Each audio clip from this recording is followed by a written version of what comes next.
Voilà. Alors, bonjour à tous. Donc voilà le deuxième lunch séminaire après celui sur le castor de Nantagora. Et donc aujourd'hui, on va faire un peu le point sur le département études.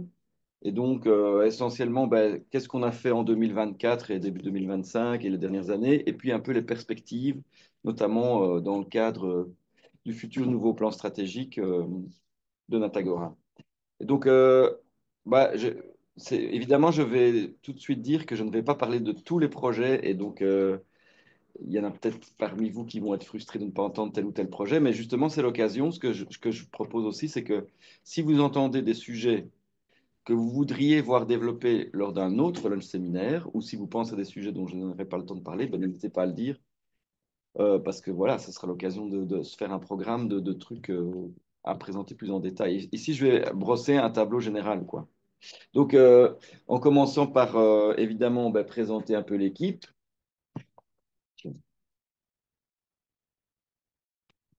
Voilà. Donc, l'équipe, on est actuellement, au niveau du staff, on est une vingtaine de personnes.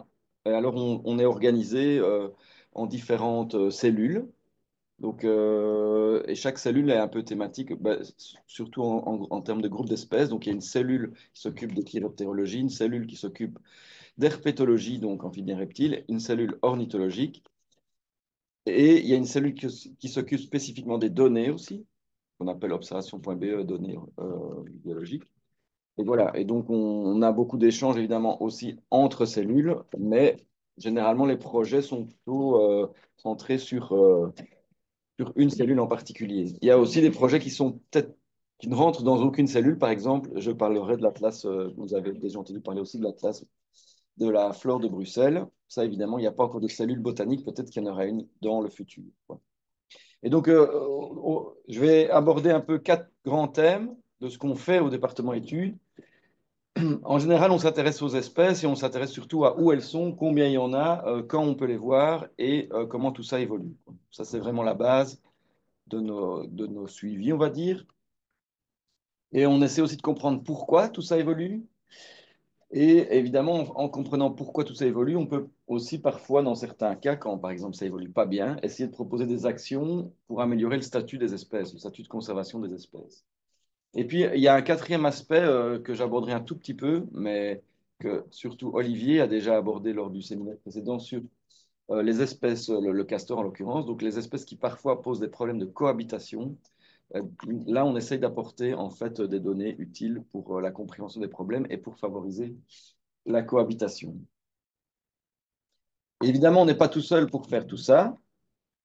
On a, en fait, c'est un peu notre ADN, c'est de travailler avec les naturalistes de terrain, qui sont eux aussi organisés souvent en groupe. Donc, il y a Plécotus pour les chauves-souris, Rennes pour les amphibiens reptiles, Aves pour les oiseaux. Donc, ils sont un peu ces groupes-là, c'est un peu ça a été même parfois avant des associations des ASBL en tant que telles, qui sont finalement regroupés dans un Antagora. Et donc, ces groupes de naturalistes, souvent par affinité évidemment avec leur groupe préféré, persistent. Et donc, on travaille étroitement avec eux et il y a aussi beaucoup d'initiatives qui viennent directement. On verra quelques exemples de l'action, enfin, de la volonté des naturalistes de mettre en place des choses. Et nous, on essaye dans la mesure du possible de les aider dans cette mise en place. Et on propose aussi des projets de notre initiative ou qui viennent par exemple, de marchés publics qu'on doit mettre en action.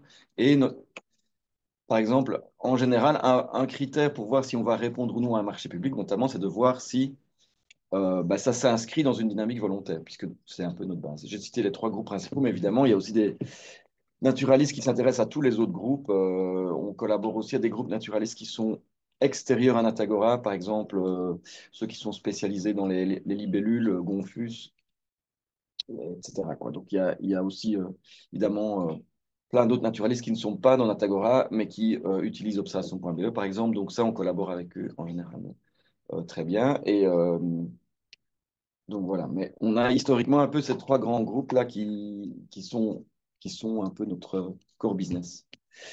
Et donc, par rapport à ces questions-là que j'ai citées avant, donc la première question, c'est de voir où sont les espèces, combien il y en a et comment ça change. En fait, un truc peut-être important à dire, c'est que ça ne remonte, ça date d'avant, bien avant que Natagora existe, que les naturalistes se posaient ces questions-là. D'ailleurs, je montre ça parce que tout le monde le voit dans la... Tout le monde se demande toujours ce que c'est dans notre stock ici à Namur. Ça, ce sont les fiches d'observation d'Aves d'oiseaux qui remontent à 1966 jusqu'à 1989. Donc, c'est un peu un trésor, hein, je le dis parce que parfois, les gens se demandent, ils mettent plein de choses devant, par exemple, que je dois chaque fois enlever quand je veux accéder à des fiches. Parce qu'il faut savoir qu'on est en cours d'encodage en fait, de toutes ces fiches grâce à des volontaires. On a pour l'instant 3 volontaires actifs qui rétro-encodent ces fiches pour les mettre à disposition de tout le monde et surtout pour les sauver, puisque là, s'il y a un incendie, détruirait tout. Donc, voilà. Et, et donc, c'est un peu pour dire que finalement, cette envie des naturalistes de savoir où se trouvent les espèces, de comprendre un peu comment tout ça marche, ne date pas spécialement et n'est pas, pour moi, spécialement liée à la crise de la biodiversité qui est un peu, dont on a l'impression qu'en fait, maintenant, c'est l'objet social principal de Natagora. Évidemment, ça l'est. Mais un truc peut-être qui me tient à cœur de dire aussi, c'est qu'il n'y aurait pas de crise de biodiversité. Pour moi, notre association aurait quand même un sens parce qu'on est intéressé de savoir où sont les espèces, comment elles vivent, qu'est-ce qui fait qu'il y a telle espèce qu'on peut rencontrer dans tel milieu à tel endroit. C'est c'est un peu les conversations classiques entre naturalistes de savoir, tiens, j'ai vu plus de tel truc et toi, tu n'as pas vu tel truc et tout ça. En fait, ça date d'avant et c'est postérieurement qu'on a découvert qu'il y avait une crise de la biodiversité et que notre action pouvait amener des informations utiles pour la résoudre. Et donc, c'est évidemment étroitement lié. Mais je pense que c'est important de dire que ces fiches-là n'ont pas été peut-être aussi, sont pas faites dans un contexte de crise, quoi. Évidemment, après, ça a évolué. Maintenant, on utilise, évidemment, vous le connaissez tous, observation.be. C'est évidemment le portail privilégié. Maintenant, on ne passe plus par des fiches papier. Donc, évidemment, les chiffres, quand on regarde ça, c'est les chiffres, les statistiques, toute la logique.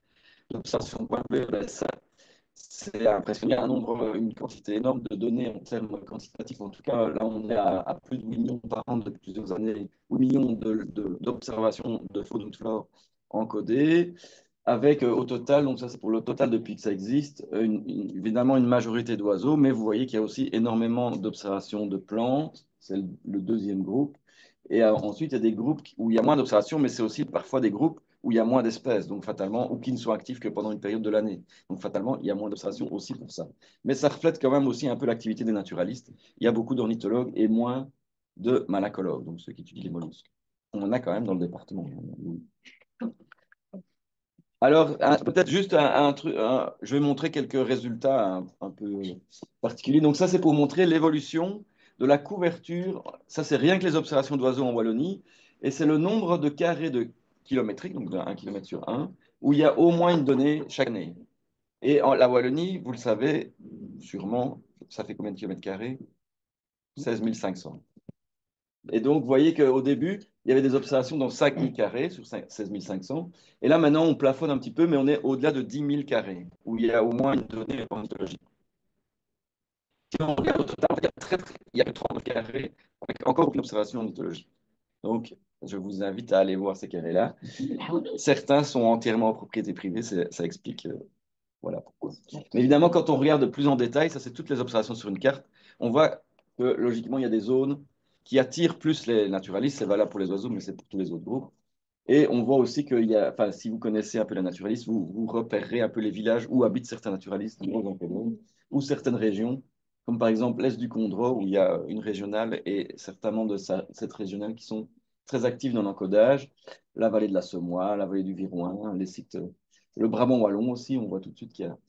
On voit aussi les routes, on devine les routes parce que les naturalistes encodent les animaux écrasés le long des routes, par exemple. Évidemment, ça c'est chouette, mais ça pose plein de problèmes au niveau de l'analyse parce que ce sont des données qui sont récoltées au hasard, pour la plupart, au hasard des observations des gens. Et donc cette année-ci, notamment au département études, plusieurs personnes se sont posées sur la question de savoir comment traiter ces données-là pour essayer d'en déduire des tendances d'évolution. Ce n'est pas évident puisque s'il y a de plus en plus d'observateurs, ben, on ne peut pas dire qu'il y a de plus en plus d'oiseaux, fatalement. Ça, c'est ce qu'on voit un peu sur ce graphe. En haut, c'est la tourterelle des bois, en bas, c'est le milan royal.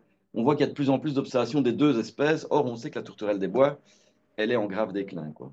Donc, si on regarde le nombre d'observations, ça ne veut rien dire, en fait. Il faut appliquer des méthodes d'analyse, et c'est notamment une des choses qu'on a développées cette année, enfin, l'année passée, avec Thomas Duchesne, mais aussi Robin Gailly au département études, c'est comment traiter ces données-là avec des modèles statistiques particuliers pour tenir compte de l'augmentation de la pression d'observation finalement. Et donc, c'est ce qu'on appelle le Dynamic Site Occupancy Modeling. Je ne rentre pas dans les détails, mais tout ça pour dire que il faut savoir que quand vous encodez une observation, même au hasard dans observation.be, on peut l'utiliser. Ça, c'est juste un exemple. On peut aussi faire des cartes, on peut faire plein de choses.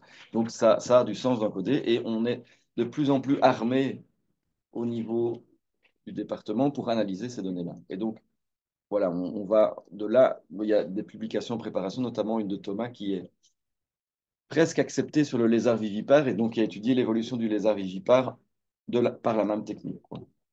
Mais évidemment, la base, et ça c'est toutes les données opportunistes, ça représente une énorme masse de données, mais nous, la base de notre travail depuis toujours, c'est d'organiser des programmes de monitoring qui permettent, dès le départ, en fait, ne pas accumuler des biais et dès le départ avoir une réponse plus facile à interpréter.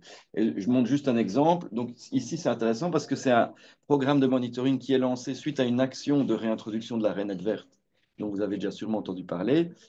Action de réintroduction qui émane vraiment des volontaires du groupe Rennes, qui ont mis en place, donc en collaboration notamment avec la Flandre, mais aussi avec évidemment toutes les autorisations de la région wallonne, et aussi le staff qui les a aidés pour mettre tout ça en place.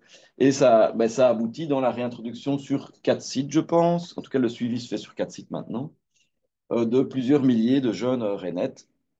Et donc, suite à cette réintroduction, c'est important de voir comment ça va évoluer, cette population d'une espèce finalement réapparue grâce à cette réintroduction en Wallonie. Et donc, il y a tout un protocole qui a été mis en place avec les volontaires et qui est appliqué. L'année passée, par exemple, sur les 4 sites, il y a eu des chanteurs entre 20 et 59 mâles sur les 4 sites.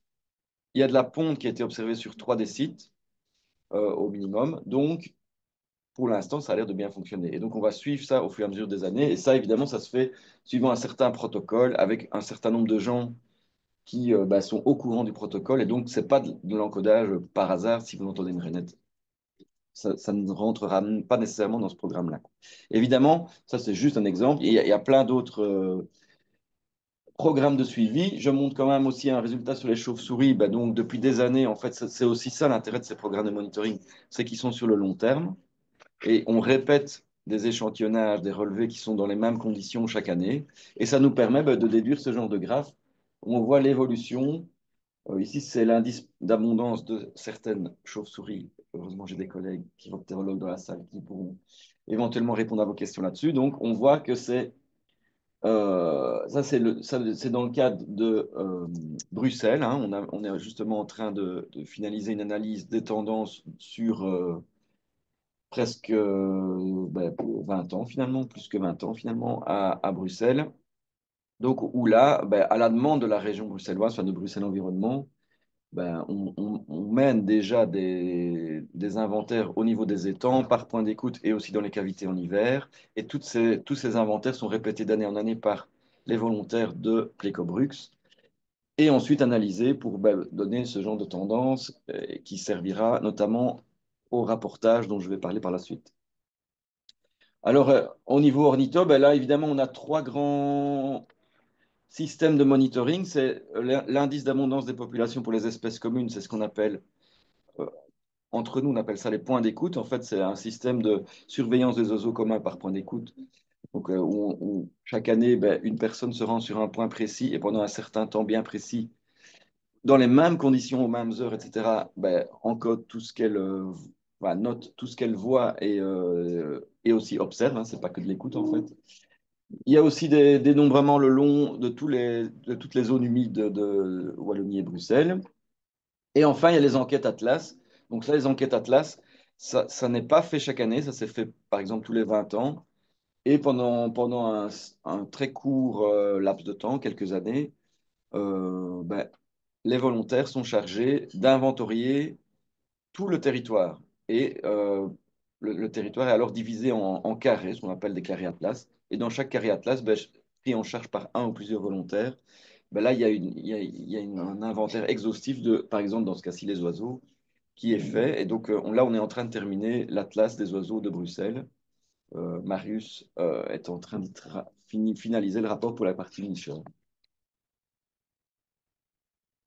Euh, Autre atlas lancé cette année, en fait, c'est l'atlas. Ça, c'est plus original parce que il y a des atlas qui ont été faits précédemment, mais pas par nous.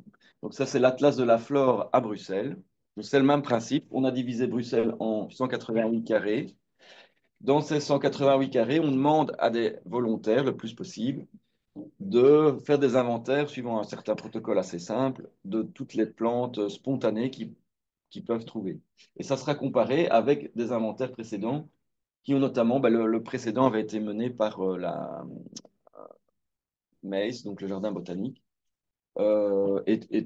Donc tout ça est soutenu par Bruxelles Environnement et voulu par Bruxelles Environnement. Et ce qui est intéressant dans le cadre de ce projet-ci, ben déjà, c'est que ça nous ouvre à la botanique, hein. On avait la formation botanique, mais on n'avait pas spécialement d'action, de projet purement botanique. Alors évidemment, dans le cadre des suivis des réserves et de plein de choses, on est obligé, enfin, on utilise les plantes comme bioindicateurs, par exemple, de qualité d'habitat ou de type d'habitat. Ici, c'est vraiment spécifiquement pour connaître l'évolution de la flore sur le territoire bruxellois. On verra bon, comment est-ce qu'on développe ça par la suite, avec l'idée donc de développer tout un groupe de volontaires peut-être orientés vers la flore. En Wallonie, ben, il y a le SPE qui coordonne un atlas aussi. On verra comment on peut interagir avec eux éventuellement dans la suite, quoi. Et ce qui est intéressant aussi dans ce projet-là, c'est que c'est en lien avec toutes les actions du réseau nature à Bruxelles.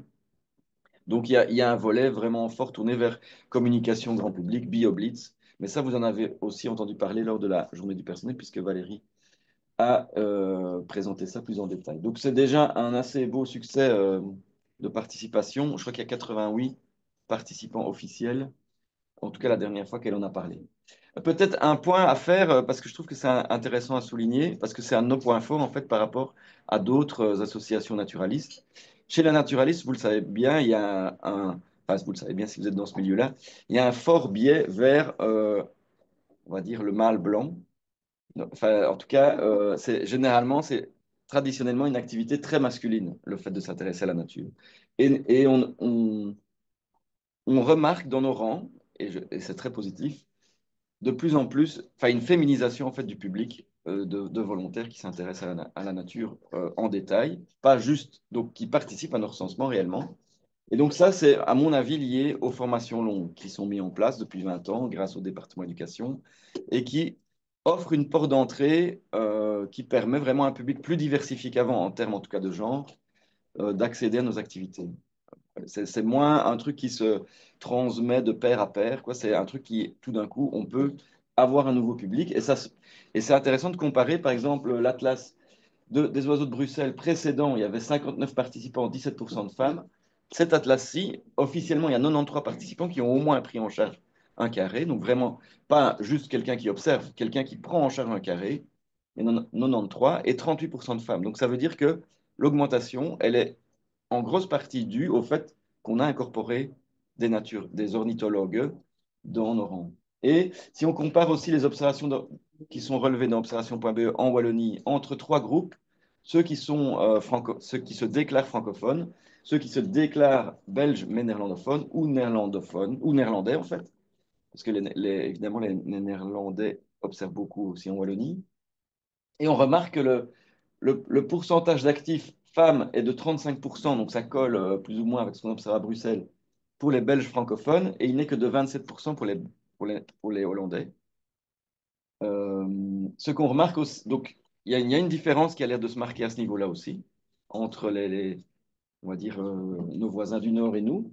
Donc ça, je pense que voilà, moi je trouve ça vraiment très positif. Ce qu'on remarque quand même aussi, c'est que en nombre de données, par contre, on n'est qu'à 14%. Donc ça veut dire qu'en moyenne, les naturalistes ornithologues, enfin pas ici, je ne sais, pense pas que c'est pas que les ornithologues, c'est tous les groupes encodent moins d'observations en moyenne que leurs collègues hommes, qui est bizarre, mais c'est comme ça.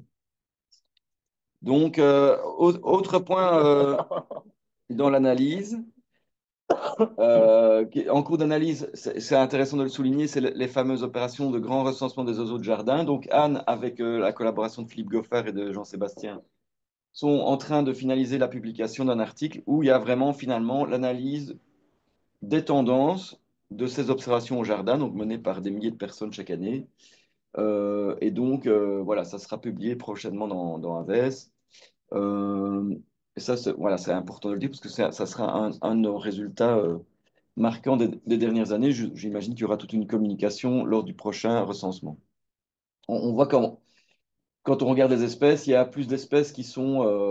le nombre d'espèces par jardin est globalement stable, mais on observe plus d'espèces globalement en déclin que en augmentation en termes d'occurrence dans les jardins. Donc, le nombre de jardins dans lesquels elles sont présentes.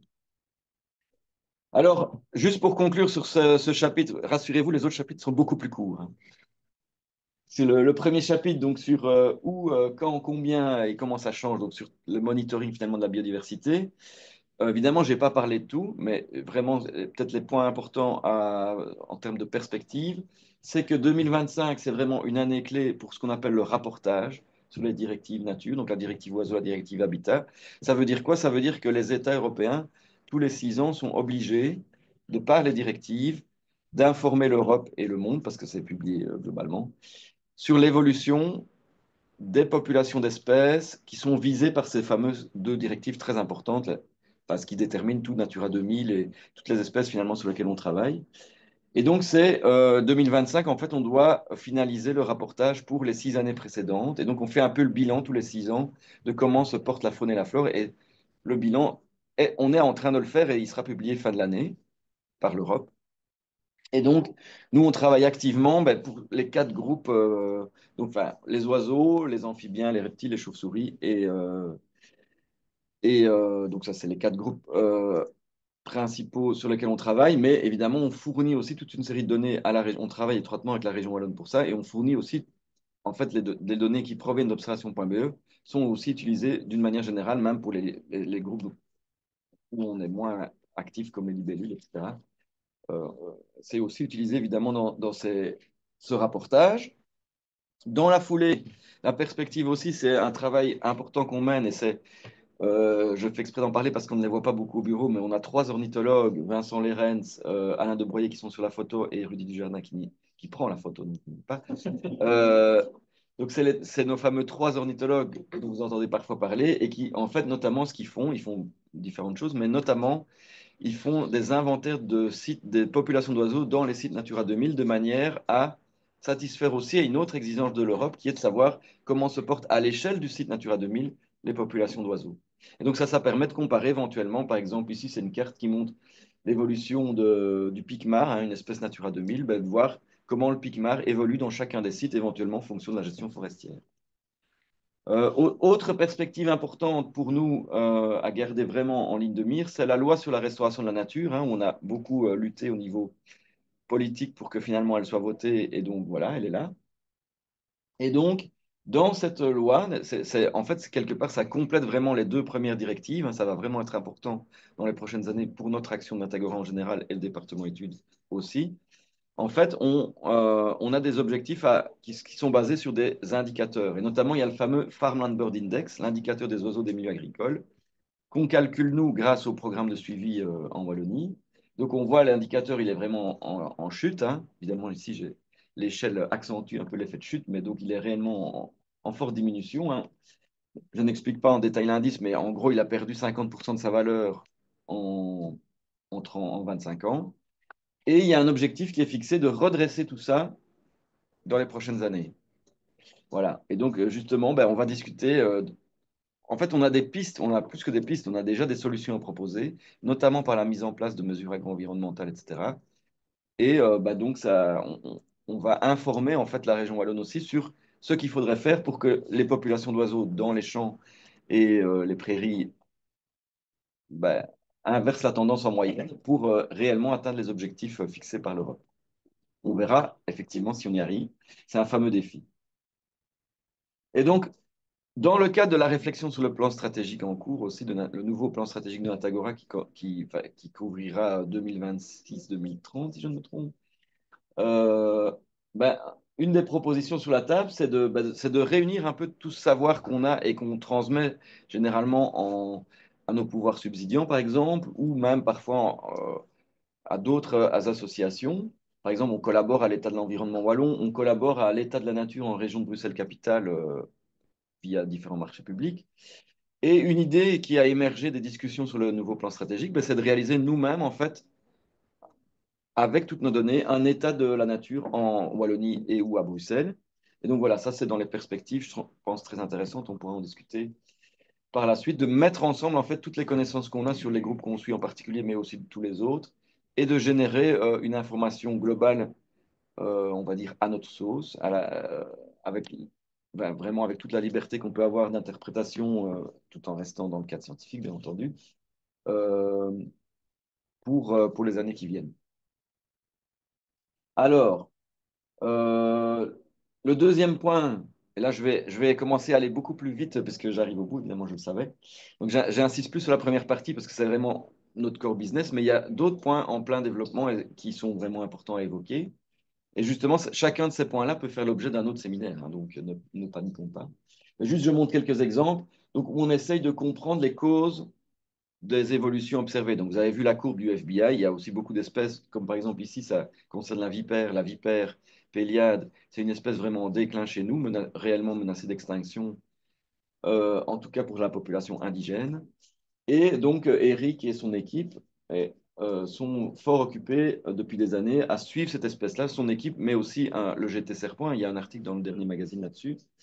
Et donc, le GT Serpent, notamment, ce qu'ils font, c'est des suivis de sites là, sur 30 sites où il y a encore de la vipère.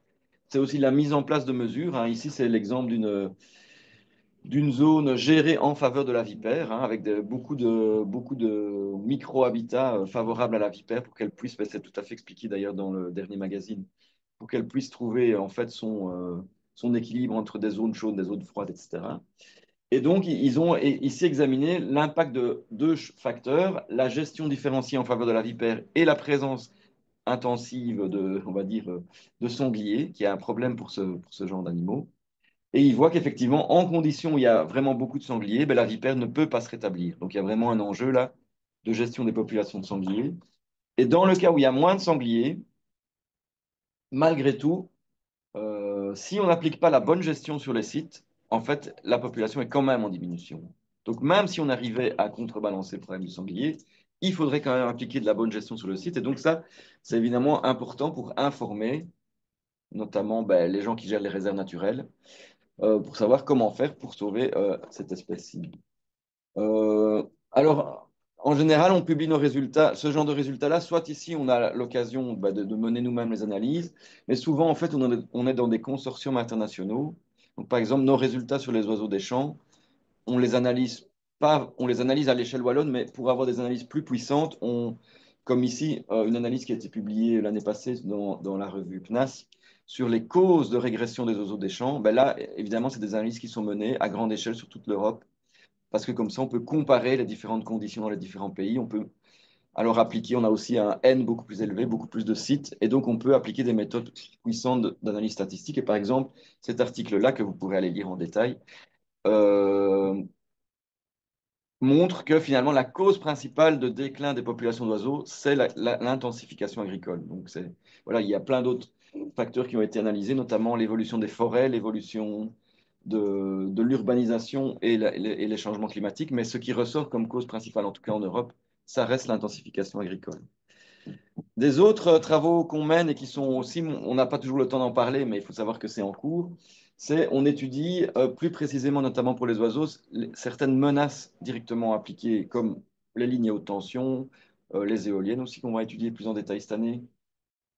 Euh, donc là, c'est pas les causes de déclin des espèces en général, c'est comment certains facteurs humains peuvent interférer en tant que menace ou pression sur les populations d'oiseaux.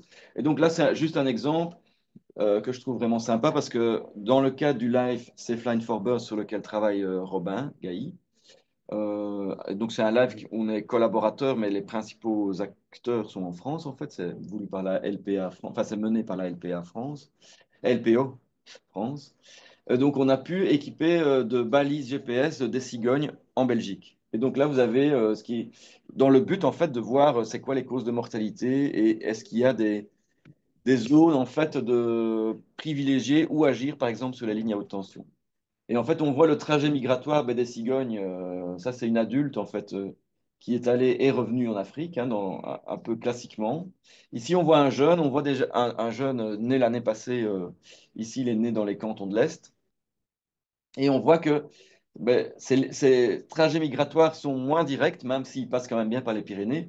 Et surtout, ce qui est amusant, c'est il a fréquenté à l'automne, et là, actuellement, il y est encore, assidûment les marais de l'ouest de la France, où en fait, on n'imaginait pas que c'était important en fait pour nos cigognes ces marais-là, quoi. Donc voilà, ça va apporter plein d'informations comme toujours quand on fait du suivi GPS sur, sur les espèces là on les suit vraiment individuellement. On a aussi un projet en cours sur les bécassines hein, qui a fait l'objet d'un appel aux dons et on a toujours notre projet Milan royal depuis 2014. On suit des Milans royaux par balise GPS et là il y a des publications qui sont aussi presque sorties. Enfin, en tout cas, elles sont soumises. Des publications internationales où nos données sont incluses dedans, en fait. Alors, comprendre les causes, mais aussi comprendre comment on peut agir contre ces causes, ben, c'est notamment essayer de comprendre comment les mesures agro-environnementales agissent sur les populations d'oiseaux. Et ça, c'est tout le travail qu'on mène au sein de la Convention cadre actuellement en tout cas, mais depuis déjà des années, même avant la convention cadre. Et notamment, ben, là, on a une zone pilote, la plaine de Perouet, hein, donc entre Perouet et Torrambay, où là, il y a une série de mesures qui ont été mises dans une des plaines les plus intensives, l'agriculture la plus intensive, on va dire même d'Europe. Et là, on atteint actuellement 4% d'équipement en MAE. Donc, ça veut dire quoi? Ça veut dire que c'est de l'agriculture intensive, des pommes de terre, tout ce que vous voulez, sur 96% de la surface. Mais on a 4% de choses comme ceci, c'est-à-dire de MAE, qui dans ce cas-ci, en plus, ont été complétées, par exemple, par des petites plantations de buissons qu'on a menées aussi grâce à un appel aux dons il y a 10 ans, l'appel aux dons Bruy-en-Proyer. Et donc, ça marche. Le Bruy-en-Proyer, dans cette plaine, alors qu'il régresse partout ailleurs, il a presque disparu de Flandre ben, on est passé de moins de 10 à plus de 20 couples nicheurs. Et ça marche aussi pour les autres espèces. Là, je compare donc l'évolution, par exemple ici, de la fauvette grisette, c'est assez spectaculaire et c'est grâce à ces petits buissons qu'on a plantés, notamment. Euh, donc en Wallonie, ça c'est les courbes vertes, c'est relativement stable, mais évidemment c'est en forte augmentation dans la plaine de Perouet. Même chose pour l'alouette, même chose pour la bergonnette printanière. Donc on voit que ça marche. Et ça, évidemment, ça nous permet d'informer bah, notamment la région wallonne et d'aider à faire pression pour que les MAE continuent à être implantés et voire même développés, parce que si on ne les développe pas encore plus que ce qu'il y a maintenant, on n'atteindra pas les objectifs que j'ai montrés du Farm Bird Index qu'on doit redresser de X%. Alors, un truc qui occupe beaucoup de gens en fait au département études, c'est les fameux plans d'action espèces, hein, dont vous avez déjà sûrement entendu parler. Donc, les plans d'action espèces, c'est quoi? C'est un espèce de canevas général. Et c'est un peu une logique qui a été introduite à partir qui est introduite dans plusieurs pays d'Europe, hein, même au niveau européen. Il y a des plans d'action espèces au niveau européen. Mais disons que la région wallonne essaie de développer ça, surtout depuis le LIFE intégré, hein, ce qu'on a appelé le LIFE intégré, donc le LIFE BNIP, donc, qui remonte à maintenant une dizaine d'années. Où donc, en fait, l'idée générale, c'est d'abord de bien cerner le problème pour chaque espèce. D'abord, on identifie les espèces sur lesquelles on travaille. Hein. Donc ça, c'est les espèces soit menacées, soit patrimoniales, ou soit qu'on identifie comme prioritaires chez nous. Ensuite, ben, on essaie d'identifier les menaces et les actions. Ça aboutit sur un document qui est en fait un document de travail synthétique qui fixe les objectifs, ça c'est important, qui liste les actions et qui identifie les zones où agir. Et ensuite, il y a une mise en place de ces actions qui est faite. Alors ça peut se faire de différentes manières, soit au travers d'autres projets live. Certains des projets live, comme le Live Vallée Atlantique, ben, par exemple, met en action des actions d'un plan d'action qui concerne les oiseaux des roselières. Ou alors, on a, par exemple, pour le plan d'action Busard qu'on a finalisé il y a quelques années, ben, actuellement, c'est nous qui le mettons en place avec une aide partielle de la région wallonne sur certains aspects, mais aussi avec simplement les fonds propres de l'Antagora, en fait, en l'occurrence. Notamment ben, les cotisations pour le bulletin AVES, hein, le fameux plan de développement de l'ornithologie. Ben, une partie des cotisations pour le bulletin AVES est utilisée pour mettre en place des suivis et des actions en faveur des busards. Parfois, on a aussi des marchés publics spécifiques. Par exemple, Fabien Pile a été engagé cette année pour mettre en place un plan d'action en faveur de la coronelle et du lézard des souches. Donc, plan d'action qu'on avait défini au départ et qui maintenant ben, passe à la phase action, si vous voulez. Évidemment, ces actions sont monitorées pour voir si ça marche. Ça, c'est toute l'action de suivi que j'ai montrée, notamment ben, sur les reptiles menés par Eric. Et évidemment, ça peut aboutir à une mise à jour du plan, etc. Donc, ça, c'est un peu toute la logique des plans d'action espèces. Et bon, plusieurs personnes chez nous travaillent dessus, notamment parce que on a développé certains plans dans le cadre du Live NIP, hein, le Live NIP qui s'est terminé en 2000, je sais plus combien maintenant, il y a 2 3 ans. Maintenant, il est remplacé, enfin, il est suivi par le Live Belgium for Biodiversity, donc c'est ce fameux logo qui, euh, qui concerne bah, donc 14 espèces, des chauves-souris, la vipère et pas mal d'oiseaux. Et donc, pour chacune de ces espèces-là, bah, on doit aboutir à un plan d'action finalisé et on va soit après transmettre le plan à d'autres personnes qui vont le mettre en place, soit éventuellement suggérer de le mettre en place nous-mêmes. Euh, Notamment, ben, j'ai parlé de ce marché public-là. Il y a aussi un autre plan d'action qui est en fait mené par Faune et Biotope, mais où nous, on a fait la partie rédaction du plan d'action. Euh, c'est le plan d'action oiseaux de l'Open Field. Voilà. Et il faut dire qu'en 2021, on avait aussi mené un travail de définition des espèces prioritaires. Ça, c'est tout un travail qui a été mené dans le cadre des listes rouges. Et l'aboutissement du travail de liste rouge, ça a été aussi l'identification des espèces prioritaires. Et donc, vous voyez qu'il y a une continuité dans le travail. On identifie les espèces prioritaires. Et ensuite, par plus ou moins tôt ou plus ou moins tard, en fonction des moyens disponibles, pour chacun de ces espèces prioritaires, chacune de ces espèces prioritaires, on définit ce qu'il faut faire et on essaie de l'appliquer avec nous ou avec d'autres. Euh, J'ai presque fini, mais donc je voulais quand même parler justement dans le cas du Life B4B, Belgium for Biodiversity, ben, il y a des plans d'action chauve-souris qui vont être mis en place. Ces plans d'action impliquent préalablement des études sur le terrain, donc pour notamment identifier les zones d'action et où se trouvent les espèces sur lesquelles on veut travailler, qui sont souvent mal connues, et dans quel milieu elles vivent, etc. Et donc c'est l'occasion, ben, notamment ici en collaboration avec plein de gens, mais aussi Jeunes et Nature, de réaliser des camps. Donc, il y a un camp qui a été fait l'année passée à Nassau. Cette année-ci, il y en aura deux, je pense, prévus. Et donc, voilà, j'ai mis le lien ici. Si j'ai pas de questions, je peux montrer la petite vidéo. Vous pouvez aller voir vous-même en suivant le lien. Il y a une petite vidéo juste très courte qui montre un petit peu ce que c'était que ce camp. Et donc, de nouveau, bah, là, c'est sympa parce qu'on a vraiment une finalité globale qui est ce plan d'action espèce qui a l'air très administrative, très sérieuse et enfin, qui est au final quand même réellement utile, je pense, pour la protection des espèces. Mais pour pouvoir le faire, ben, on a besoin de données de terrain collectées, notamment ici dans le cadre d'une collaboration avec Jeunes Nature, ce qui est plutôt sympa. Euh, et le dernier point sur lequel on travaille, et là je ne vais pas en parler parce que finalement c'était un peu l'objet du séminaire précédent d'Olivier sur le castor, c'est tout l'axe de collaboration de- qui concerne la cohabitation avec les espèces dites problématiques. Historiquement, on a aussi travaillé sur les espèces invasives, hein, notamment la perruche, c'est pour ça que je la remets. On travaille toujours sur la perruche, on suit les populations de perruches et on est évidemment en questionnement par rapport au raton laveur. Hein. Vous savez qu'il y a beaucoup de notamment au niveau du. On travaille fort avec le DEMNA sur ce sujet-là. Mais évidemment, on a aussi des actions qui visent. Là, les espèces invasives, c'est plutôt comment empêcher une action négative de ces espèces. Pour les autres espèces, c'est plutôt je- comment on cohabite avec, quoi. Je les mets ensemble, en fait, parce que c'est quand même chaque fois des problèmes, en fait, soit de cohabitation, soit justement de non-cohabitation qu'on veut éviter. Mais c'est quand même un peu la même dynamique où, finalement, on a quand même, ce qu'on a besoin de savoir, c'est combien il y en a de nouveau, où elles sont et comment ça évolue.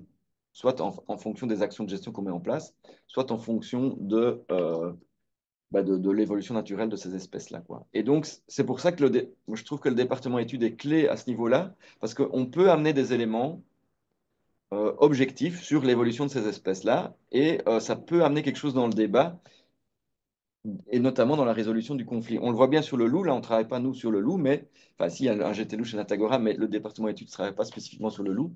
Et on voit bien que ce qui est très important dans le cadre du conflit sur le loup, c'est de savoir combien il y en a, où ils sont, quels sont les individus qui attaquent les animaux, etc.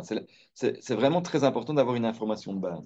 Et c'est pour ça que, par exemple, sur le castor, on a eu ce projet l'année, qui est mené les 2 dernières années par Olivier, pour essayer un peu de quantifier l'impact du castor sur les milieux gérés, naturels, protégés, gérés par nous et d'autres, pour vraiment pouvoir savoir, tiens, oui, le castor cause des problèmes à certains endroits, mais quels sont les habitats vraiment impactés, on va dire, d'une manière significative par le castor, et ceux qui sont impactés, mais moins significativement, ou voir quels sont les milieux qui sont privilégiés par le castor. Donc, c'est objectiver la situation.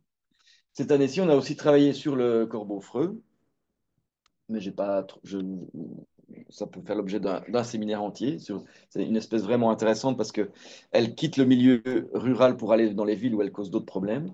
Évidemment, on a aussi toute l'action SOS Chauve-souris, en fait, où le but, c'est aussi soutenu au sein de la Convention cadre. Le but, c'est d'aider les gens à cohabiter avec les chauves-souris. Les gens se posent plein de questions quand ils voient des chauves-souris chez eux. Donc, c'est historiquement une action de longue date menée par Plécotus et donc qui est pris en charge, enfin, qui continue actuellement au sein de la Convention cadre.